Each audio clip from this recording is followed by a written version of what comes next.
Imagine waking up with a fever. By noon, a swelling the size of an egg has appeared in your armpit. By nightfall, you're dead. This wasn't rare. For centuries, it was Tuesday. Before vaccines, before antibiotics, before anyone even knew germs existed, this is how humanity tried to survive the deadliest disease in history. In 1347, ships quietly arrived in European ports carrying something no one could see, hear, or smell. Within just a few years, the Black Death had killed an estimated 25 million people in Europe alone, roughly a third of the entire continent. Entire villages went silent. Church bells stopped ringing simply because there weren't enough living people left to ring them. And the terrifying part wasn't just the death toll, it was that nobody had the faintest idea what was causing it. Nobody knew fleas riding on rats were the real culprit. Nobody knew bacteria even existed.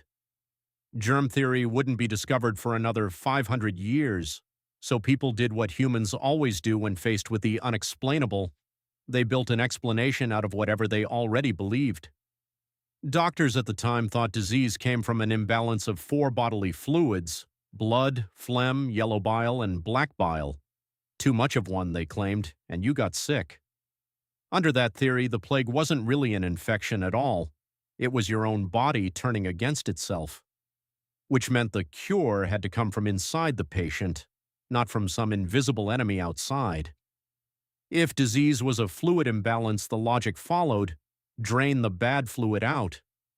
So doctors turned to bloodletting, deliberately cutting patients open and draining their blood, believing it released whatever poison was building up inside them.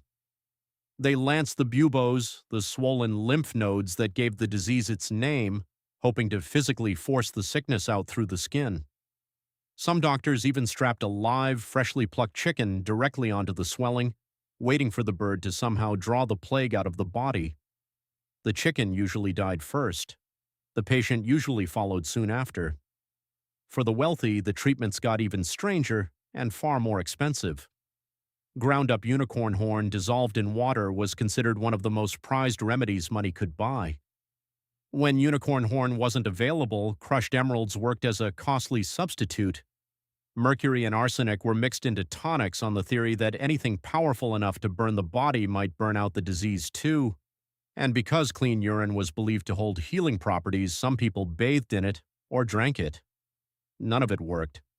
If anything, the bloodletting alone likely killed patients faster, draining strength from bodies that were already losing the fight. As the plague kept returning, generation after generation, a new kind of doctor emerged out of pure necessity: the plague doctor. Towns hired them specifically to treat the infected, often because no one else in the city was willing to go near the sick. Many weren't even trained physicians. What actually mattered was whether they were brave or desperate enough to walk into a house everyone else had already abandoned. Their real job wasn't curing anyone. It was recording the dead, performing autopsies, witnessing the wills of the dying, and quietly trying to understand a killer nobody could see. By 1619, more than 2.5 centuries after the Black Death first arrived, plague doctors adopted the uniform that's now instantly recognizable: a heavy waxed leather coat, gloves, and a beaked mask packed with strong-smelling herbs and flowers. The theory was that disease traveled through bad air, so filtering the air would filter out the sickness itself. Cities even had people light large fires in the streets, believing smoke could cleanse the air of contagion. It was, in a strange way, Europe's very first attempt at a hazmat suit. It didn't actually work. The plague wasn't airborne the way they imagined, but the instinct behind it, physically shielding yourself from something invisible and deadly, was centuries ahead of its time. While every cure kept failing, one idea, born purely out of desperation, turned out to be the real breakthrough: separation.